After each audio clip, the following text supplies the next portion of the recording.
بسم اللہ الرحمن الرحیم۔ تیسری خصوصیت، سرکار اقدس صلی اللہ علیہ وآلہ وسلم کی رشتہ داری اور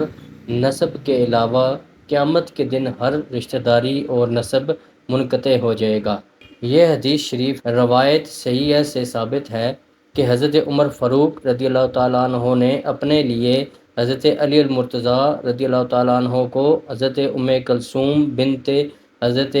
سیدہ فاطمہ الزہرا رضی اللہ تعالیٰ عنہ کے نکاح کا پیغام دیا۔ حضرت علی نے ان کی کم سنی کا عذر پیش کیا اور یہ فرمایا کہ میں ان کا نکاح اپنے بھائی حضرت جعفر کے صاحبزادے کے ساتھ کرنا چاہتا ہوں۔ حضرت فاروق اعظم رضی اللہ تعالیٰ عنہ نے اصرار کیا، پھر منبر پر رونق افزا ہوئے اور فرمایا، اے لوگو، میں نے حضرت علی رضی اللہ تعالیٰ عنہ سے ان کی صاحبزادی کے بارے میں اس لیے اصرار کیا ہے، میں نے نبی کریم صلی اللہ علیہ وآلہ وسلم سے سنا ہے، وہ فرماتے تھے، قیامت کے دن میرے تعلق نسب اور رشتے کے علاوہ ہر تعلق نسب اور رشتہ منقطع ہو جائے گا۔ تو حضرت علی رضی اللہ تعالیٰ عنہ نے حضرت ام کلثوم رضی اللہ تعالیٰ عنہ کا نکاح حضرت فاروق اعظم رضی اللہ تعالیٰ عنہ سے کر دیا۔ ان سے حضرت زید پیدا ہوئے جو جوان ہو کر انتقال کر گئے۔ اس حدیث اور اس طرح کی دوسری حدیثوں سے معلوم ہوا کہ رحمت عالم صلی اللہ علیہ وآلہ وسلم کے اہل بیت پاک سے رشتہ قائم کرنے میں بہت فائدے ہیں۔ ایک شبہ اور اس کا جواب۔ اگر کوئی شخص کہے کہ بخاری و مسلم کی حدیث ہے کہ نبی کریم صلی اللہ علیہ وآلہ وسلم نے اپنے چچا حضرت عباس، اپنی پھپھی حضرت صفیہ اور دیگر عزیز و اقارب سے فرمایا، میں تمہیں اللہ کے عذاب سے کچھ بے نیاز نہیں کر سکتا، یہاں تک کہ اپنی لخت جگر نور نظر حضرت سیدہ فاطمہ الزہرا رضی اللہ تعالیٰ عنہ سے فرمایا، اے فاطمہ بنت محمد صلی اللہ علیہ وآلہ وسلم، میرے مال میں سے جو تم چاہو مانگ لو، لیکن اللہ تعالیٰ کا عذاب اور اس کی گرفت ہو تو میں تمہیں کوئی فائدہ نہیں پہنچا سکتا۔ اس حدیث پاک کا خلاصہ یہ ہوا کہ نبی کریم صلی اللہ علیہ وآلہ وسلم اپنے اہل بیت کے کام نہیں آ سکتے، اور جب حضور اکرم صلی اللہ علیہ وسلم اپنے اہل بیت کے کام نہیں آ سکتے تو اہل بیت کی رشتہ داری دوسروں کے کیا کام آ سکتی ہے؟ اس شبہ کے جواب میں حضرت شیخ عبدالحق محدث دہلوی تحریر فرماتے ہیں کہ رسول اللہ صلی اللہ علیہ وآلہ وسلم کا یہ کلام اللہ تعالیٰ سے خوف دلانے اور ڈرانے میں انتہائی مبالغہ ہے، اس لیے کہ اہل بیت کی فضیلت و بزرگی ان کے لیے حضور اکرم صلی اللہ علیہ وآلہ وسلم کی شفاعت اور ان کا جنتی ہونا احادیث صحیحہ سے ثابت ہے۔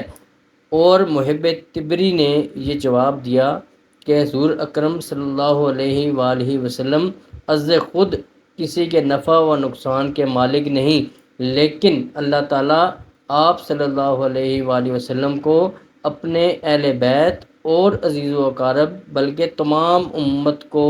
شفاعت عامہ اور خاصہ سے نفع پہنچانے کا مالک بنا دے گا۔ اور بعض علماء نے فرمایا کہ حضور اکرم صلی اللہ علیہ وآلہ وسلم کا یہ خطاب اس وقت کا ہے جب کہ اللہ تعالیٰ نے آپ صلی اللہ علیہ وآلہ وسلم کو ابھی اس بات سے آگاہ نہیں فرمایا تھا کہ آپ صلی اللہ علیہ وآلہ وسلم کی نسبت فائدہ دینے والی ہے۔ ایک مرتبہ آپ لوگ حضور اکرم صلی اللہ علیہ وآلہ وسلم اور ان کے آل و اصحاب پر نہایت عقیدت و محبت کے ساتھ بلند آواز سے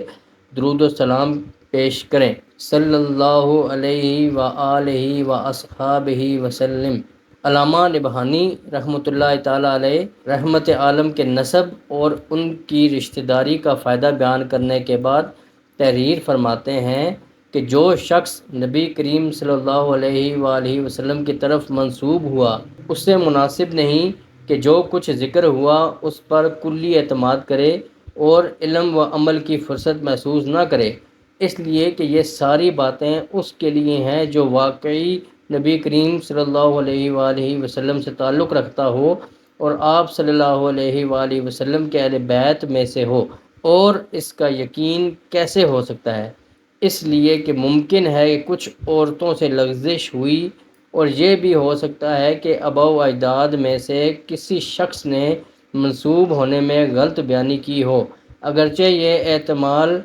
ظاہر کے خلاف ہے، لیکن اسے بالکل نظر انداز بھی نہیں کیا جا سکتا۔ علاوہ ازیں اہل بیت کے اکابر سے منقول ہے